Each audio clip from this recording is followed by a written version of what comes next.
রোজকার মতো সকালবেলা ঘুম থেকে উঠে আজ ঠাকুরের কাছে চলে এসেছি।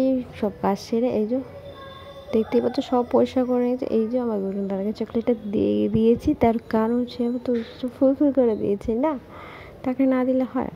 আর এই যে কি একটা পুচকে একটা বুকের মতন দিয়েছে, যার একখানা পেজ। হ্যাঁ, আর যাই হোক শেয়ার করে দিচ্ছে। আর আমি কী কী অর্ডার করেছিলাম, আমি লাড্ডু অর্ডার করেছিলাম, চকলেট অর্ডার করেছিলাম, এই নোটবুকটা অর্ডার করেছিলাম, আর তার সাথে 2 কিলো গোবিন্দভোগ চাল।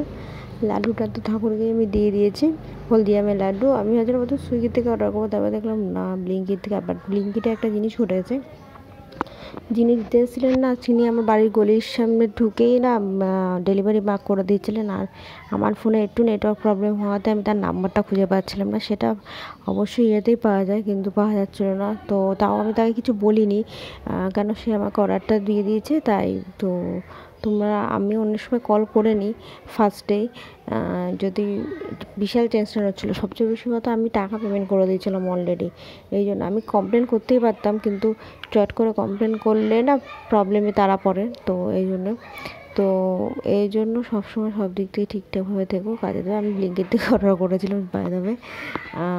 এই ফার্স্ট টাইম এরকম হয়েছে, আগে কখনো এরকম হয়নি আমার এদিকে। আজকে স্কিনটা এরকম হওয়ার কারণ, আমি মুখে হেয়ার রিমুভ করলাম, ফেস হেয়ার। তো দেন তারপরে তার মুখ ধুলাম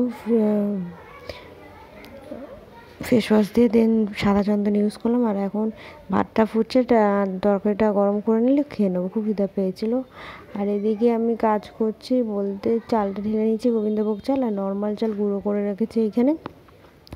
নর্মাল চালটা গুঁড়ো করার একটাই কারণ, বডি স্ক্রাবের জন্য প্রচণ্ড ভালো কাজ করে। আর গরমকাল পড়ে গেছে, আর শীতকালে আমার ঠান্ডা লাগার জন্য আমি স্ক্রাবিংয়ের কোনো কাজ করতে পারিনি। আর আমার যেগুলো ফেস মাস্ক ছিল, স্ক্রাবিং ছিল, সব শেষ হয়ে গেছে মামা আর্থের। দেন এখন কিছু করার নেই, নর্মালি ফেস ওয়াশ ক্লিন করে আমি ইয়ে করছি। আর আর এদিকে একটা জিনিস ঘটে গেছে, আমার মিক্সি থেকে হালকা হালকা গন্ধ বেরোচ্ছে। তারও কেন আমি জানি না কেন হচ্ছে এটা। আই থিঙ্ক অনেক দিন হয়ে গেছে, আর একটু বেশি প্রেশার পড়ছে মিক্সিটার মধ্যে, হয়তো তাই জন্য। তো আমি কি গান গাইছি অবশ্যই তোমরা বলতে পারো, কিন্তু আমি ব্যাকগ্রাউন্ডে গানটা চালিয়েও দিতে পারি, কপিরাইট এসে গেলে ক্যা হোগা। তো বাই দ্য ওয়ে, এখানে সব গুছিয়ে আমি পরিষ্কার করে নিয়েছি, মেসি হয়েছিল রীতিমতো, সব পরিষ্কার করে নিয়েছি।